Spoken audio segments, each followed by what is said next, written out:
Se aprobó en un estado bien importante el que tú puedas llevar armas de fuego a la escuela. No solamente los maestros para protegerse, sino que también pudieran ahora el personal escolar. Esta ley que se aprobó y fue bastante repentina la cosa, el gobernador Kim Reynolds firmó este proyecto de ley donde permite que el staff de la escuela en síntesis pueda armarse para repeler un ataque. Esto después de que ocurriera un school shooting en ese estado, el estado de Iowa, que como es el primero que vota en primarias, pues lo han hecho un estado bien importante y bien influyente. Son los maestros y el personal escolar de Iowa y los empleados van a poder armarse luego de que se aprobara el proyecto de la Cámara 2586, que es este proyecto que les he mostrado, donde en síntesis, pues al firmarse, pues usted, el personal escolar, va a poder llevar armas para protegerse en caso de un school shooting, como ocurrió. De hecho, esto fue un walkout que ocurrió en ese estado, donde estudiantes salieron a protestar para, entre otras cosas, ¿verdad? Este es el joven portavoz de los estudiantes para plantear, ¿verdad?, la criminalidad en la escuela y este famoso school shooting que ocurrió en ese estado. Así que yo he invitado a una persona que cree en el derecho a la segunda enmienda y además de eso un abogado de la esfera federal y licenciado criminalista que conoce del tema y que, como lo conozco, sé que va a defender la posición del Estado. No lo hemos hablado, así que no lo sé. Y quería saber tus impresiones. Alan Rivera, licenciado, y además de eso, una persona, un defensor de la segunda enmienda de los Estados Unidos, digamos, de la segunda enmienda que es el derecho a portar armas de fuego en la nación. Licenciado, gracias por estar conmigo. Saludos, Jay, saludos, buenas noches. Digo buenas noches porque estamos grabando. ¿Qué hora es? Viernes en Las 10 de. casi las 10 de la noche del viernes. Ok, Eso es correcto. Para don't worry, ustedes, para ustedes. don't worry. Eh, Te la pregunto respuesta. tu impresión. ¿Estás de acuerdo con esta legislación? Y de hecho, lo más interesante no es la legislación per se, sino que otros estados están considerando hacer lo mismo. Me parece interesante una respuesta que hubo, ¿verdad? Como muy bien dijiste, esto está bien fresco en el estado de Iowa, porque en el 4 de enero fue que en el pueblito de Perry ocurrió un incidente de mass shooting, ¿verdad? Donde un estudiante entró a su escuela superior y le disparó a varios de sus compañeros y a los maestros.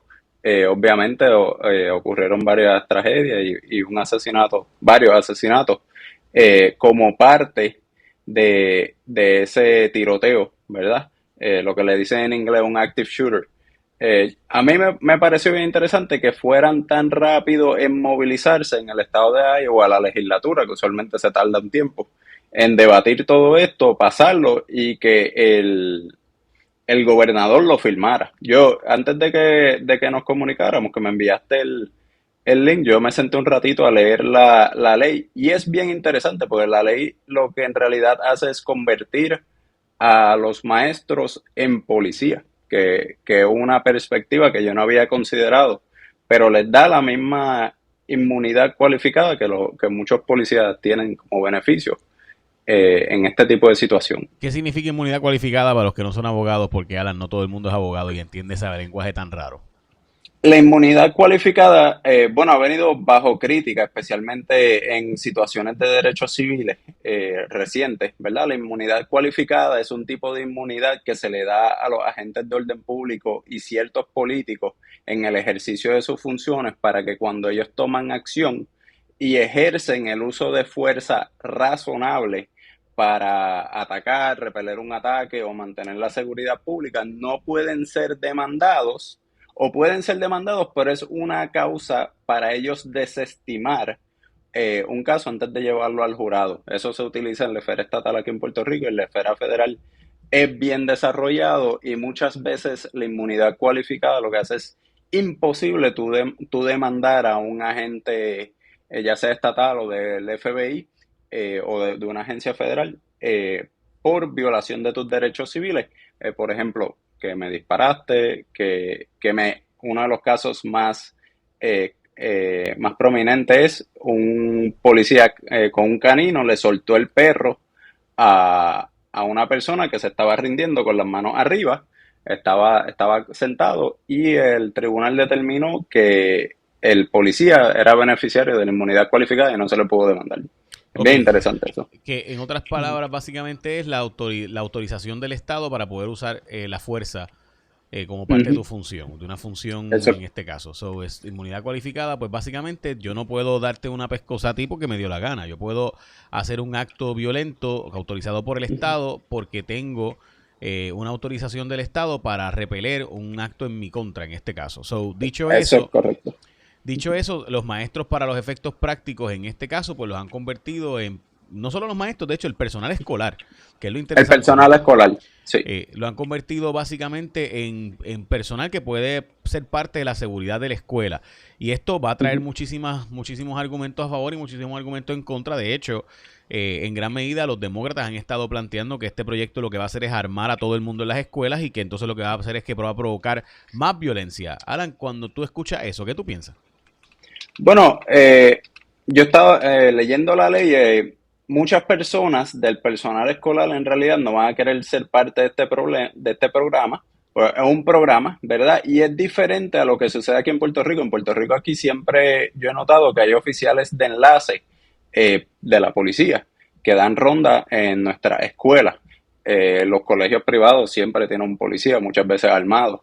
Y en Estados Unidos lo que sucede que esa no es la norma. A veces hay policías, a veces no hay policías.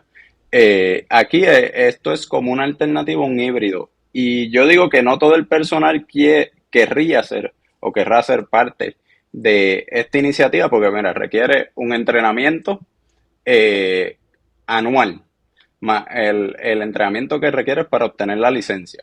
Requiere un background check, un cotejo de tus antecedentes personales, me imagino que será más riguroso. La ley no entra mucho en detalle en qué tan riguroso será ese registro de antecedentes que se le va a hacer al personal que vaya a obtener la licencia. Y lo más interesante es que se va a mantener secreta la identidad de estas personas que sean parte del equipo de seguridad del staff, ¿verdad? Del personal de la escuela, para obviamente que no sean un blanco de ataque. Me parece esa parte sumamente interesante y se le extiende la inmunidad cualificada. Así que yo me imagino que muchos maestros, por ejemplo, uno tiene maestros que ya quieren retirarse o que están mayores, no creo que le interesaría mucho esto y tendrían que buscar voluntarios, si algunos, del personal escolar para participar y tener toda esta rigurosidad detrás de ellos, además de la carga escolar de mantener la escuela y sus estudiantes. Interesante. Y también lo que hace es que le autoriza a los distritos, ¿no? O sea, que parte también del proyecto de ley importante es que recuerden que los estados, casi ningún estado tiene un departamento de educación estatal fuerte, Eso es casi todos los correcto. estados es a través de los counties y los distritos. Sí, ¿Verdad? Sí, y eso es importante entenderlo porque en Puerto Rico es probablemente la única jurisdicción que tiene un concepto nacional, por así decirlo, estatal completo. Obviamente nosotros tenemos una extensión territorial relativamente pequeña en comparación con muchos estados, pero los estados tienden a haber más tipo counties, lo que sería, counties. digamos, como distritos senatoriales. Y por tanto, pues cada junta escolar es más local. Las escuelas son mucho más de la comunidad, mucho más local. De hecho, las escuelas literalmente, pues tú pagas, o sea, se pagan El como lo que tú pagas impuesto de crimen. de crimen, el impuesto a la propiedad, sí, en Estados Unidos es por junta escolar y usualmente la junta escolar, dependiendo de los distritos, entre más rico sea el distrito o más propiedades hayan, eh, tienen mucho dinero y es el primer lugar donde las personas van para ser electos y después salen a la esfera estatal completa, por ejemplo, corren a Ujú. senador, a representante, pero usualmente en la junta escolar el primer paso que dan por la cantidad de responsabilidad y dinero. Y eso lo mantiene local, porque tú Y, tienes que ser residente de allí, tu hijo, todo no, eso. y eso también promueve que mucha gente nueva entre a la política porque empiezas como, ¿verdad? Parte de la junta escolar, después pasas a ser parte del county, después pasas a ser parte entonces del estado y terminas corriendo para el Congreso. Exacto. Y eso en Puerto Rico no ocurre. Una de las razones por las cuales ¿verdad? Los políticos se perpetúan muchas veces y muchos de ellos pues no son sustituidos porque en Puerto Rico no hay un proceso natural necesariamente de aspirar a puestos políticos que no sean partidistas. Entonces, estos puestos, por ejemplo, en muchísimos estados, bueno, en casi todo, básicamente las alcaldías no son partidistas. O sea, tú puedes correr por un partido. O sea, de hecho, hay elecciones donde dos republicanos se enfrentan en la elección, no en la primaria. Ujú. ¿Verdad? Porque son dos personas que, aunque se identifican con el Partido Republicano o se identifican con el Partido Demócrata, pues no están corriendo por un partido, están corriendo por la posición. O a la posición a la que están aspirando. Y eso, parte de lo que se promueve en los Estados Unidos, por ejemplo, esas juntas escolares, pues van ahora a decidir, los distritos escolares van a decidir si se autoriza o no. Y yo en ese Exacto. sentido entiendo la legislación. O sea, yo no estoy, a mí me cuesta trabajo esta legislación porque es una de esas legislaciones que me hace, o sea, yo creo en el derecho a yo defender mi casa. Yo creo en el derecho a tú tener un arma para defenderte en tu carácter personal. Me cuesta trabajo esto de tener el viejo oeste que mucha gente tiene, y yo sé que en tu caso difieres de mí, en este sentido a mí yo soy un tipo que trata de ver la vida, y quizás estoy mal, más balanceada, porque pues una cosa es que alguien entre a mi casa y, ¿verdad? Y a las 3 de la mañana yo tengo que, como antes hacía en Puerto Rico, que alguien entraba a tu casa y de repente tú escuchabas un ruido y sacabas la pistola y pegabas 3 tiros y había que probar que tu vida corría peligro antes de pegarle 3 tiros.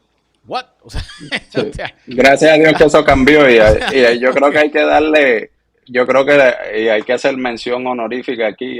Si no me equivoco, eso fue Tomás Rivera Rivera Chats, ¿verdad? Chats, sí, Rivera Chats lo hizo y yo siempre estuve de acuerdo con él. Que O sea, la ley y del castillo Castle reforzado. Rule, o sea, el Castle Rule era algo que no tenía sentido en Puerto Rico.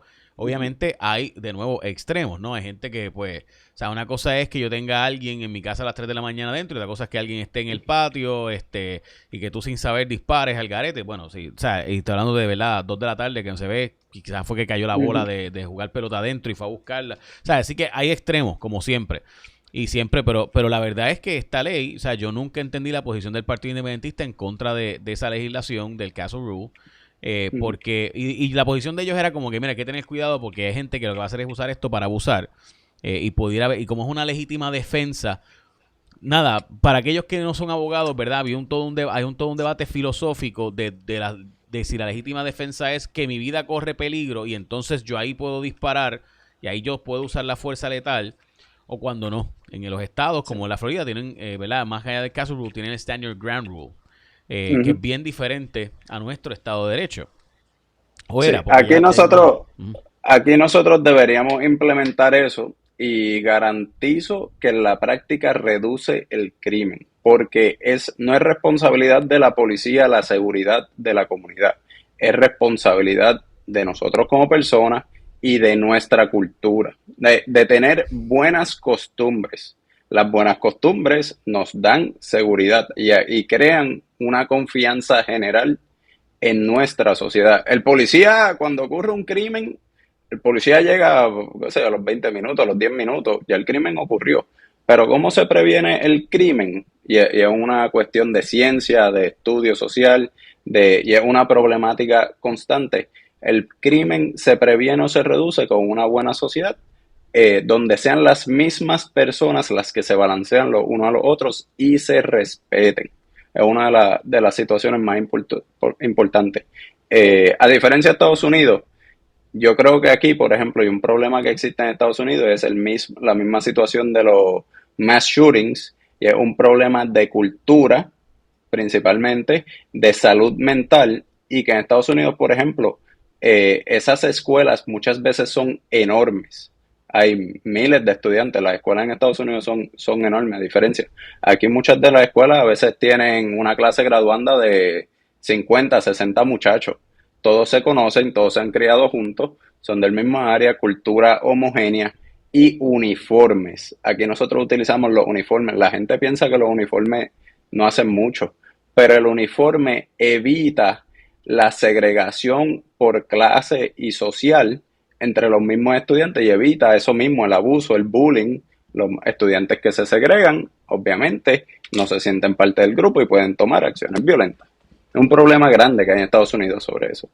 Yo, obviamente sí pienso que hay muchas cosas con las que podemos tener acuerdos y diferencias. Lo cierto es que yo soy de los que piensa que hay, de nuevo, yo no amo un arma de fuego como alguna gente que I love my guns y duermen con ella y la abrazan y le pasan. Yo no soy de eso, no soy. No, yo no estoy diciendo que lo eres, o sea, pero sí pienso que es como pero hay todo, gente ¿no? así. Hay Sí, gente así y es como, oye, pero es como todo, o sea, hay extremos. Yo conozco personas a quienes aprecio, de hecho, que son tan y tan fan de las armas que no van al baño sin un arma. O sea, y te estoy hablando de Es, gente que con quienes yo hablo que andan con una en el brasier, con una aquí, o sea, y es a un nivel donde yo digo, wow, o sea, vivir en esa paranoia debe estar bien fuerte. Pero son personas que han normalizado eso en su vida y viven una vida totalmente productiva, plena, trabajadores, etcétera, y les funciona, that works for them. A mí, yo, sí. yo pienso, ¿verdad? Lo de las armas, yo no glorifico las armas de por sí. Yo sí glorifico la filosofía que hay detrás de que del ciudadano libre y responsable pueda mantener las armas. Totalmente opcional, nadie tiene que tener armas. Pero es un proceso revolucionario en nuestra historia que unas personas hayan determinado en su momento que el ciudadano libre se debe mantener libre a través del uso de armas. Esa filosofía, si yo la entiendo, si yo la respeto, sí debe ser glorificada y es parte de nuestra cultura, ya está integrada. Lo de las armas, no. Las armas debe ser como el alcohol, consumo responsable todo el tiempo, estar entrenado, respetarlas por ejemplo, si uno tiene hijos y niños, también enseñarle, mira, las armas se respetan, no es para tocarlas cuando yo no esté, se mantiene en una caja fuerte, pero eso es el mismo ciudadano a través de su conocimiento y su cultura el que debe tomar esas determinaciones para cómo manejarlo. Pero Alan, ¿tú no crees que armar ahora a medio mundo en las escuelas no termina promoviendo que en efecto gente, y me vas a decir, yo sé la respuesta que vas a decir, pero ¿no crees que termina promoviendo el que gente que en efecto ya puede entrar un arma, sea la que termina haciendo este tipo de acto violento, en vez de ser repelido, lo que hagamos es fomentar que ocurran más, como en este caso que Iowa acaba de legislar a favor de permitir que el personal escolar pueda llevar armas de fuego a las escuelas? Lo que pasa es que un acto criminal nunca lo vamos a poder repeler y nunca lo vamos a acabar. No hay una solución al crimen, nunca va a haber una solución al tipo de crimen al cual nos enfrentamos. Sí hay alternativas. La alternativa, y las tenemos que evaluar todas, en su momento va a ser armar al personal escolar. Redujo la incidencia de crímenes violentos en las escuelas. Yo todavía no lo sé porque, como estamos hablando, esto es una medida nueva en el estado de Iowa. Puede ser que en un futuro todos los estados sigan. ¿Por qué? Porque esto es un programa opcional. A mí me encanta la manera en que está escrito este proyecto. Es muy diferente a como lo harían aquí en Puerto Rico. De hecho, aquí en Puerto Rico sería sumamente difícil implementarlo, porque en Puerto Rico todo es mandatorio a través del Departamento de Educación o si la legislatura lo ordena. Allá en Iowa, pues las escuelas pueden optar por entrar y lo que le dice la legislación es, te vamos a igualar lo que tú gastes en proveerle entrenamiento, background check y el arma a tu personal. Mi opinión es que va a haber un balance y va a mejorar la situación de seguridad en cuanto a las escuelas. Y eso solamente esa es mi opinión en este momento, pero eso solamente lo podemos medir a largo plazo, quizás después de 1 año, 2 años, 5 años. Pero hay Bueno, que dar una oportunidad. y en este caso obviamente fue que ocurrió un mass shooting event, o sea, un evento de tirador activo en una escuela y pues en un pueblito, una escuela pequeña, relativamente pequeña, en Iowa, y entonces se pasó esta legislación donde permite básicamente que todo el personal escolar empiece a poder llevar estas armas para defenderse y repeler en caso de que llegue alguien con un arma, pues puedan ellos defenderse y demás. Y obviamente pues Sí. hay un proceso, tampoco es que puede llevar todo el mundo las armas, no es al garete, hay un personal que tiene que recibir este adiestramiento como tú mencionas, así que sí, yo entiendo la medida, yo entiendo la legislación. Lo que pasa es que pues por otro lado, o sea, que debo decir, si te permiten a ti como ciudadano tener un permiso para tener un arma de fuego, en cualquier momento, pues, ¿por qué no llevarla a la escuela? O sea, ¿me entiendes? Es como que, pues, o Bueno, sea, no, yo pienso que hace la diferencia que tiene que ser el personal de la escuela, ¿verdad? sí, no, pero Eso me es lo refiero a que que... si yo tengo un permiso, si el Estado me dio una autorización para yo tener, yo soy maestro y tengo una autorización a nivel estatal, y por si acaso yo Ok. sé de maestros en Puerto Rico que llevan su arma, y personas que, ¿verdad?, tienen derecho a aportación de armas que la llevan, y me consta porque pues he hablado con varios, y jamás lo voy a decir, ¿verdad? Ha sido una consulta más como abogado que otra cosa. Pero yo, o sea, y uno lo escucha también como fuente que hablan con uno, ¿no? Para decirte, mira, oye, esto ya ocurre en Puerto Rico. O sea, simplemente la gente no lo va a estar publicando porque nadie publica estoy armado. Pero, Ujú, y by the way, no debería publicarlo porque usted se convierte en una tarjeta. Así que uno nunca dice que uno anda con armas.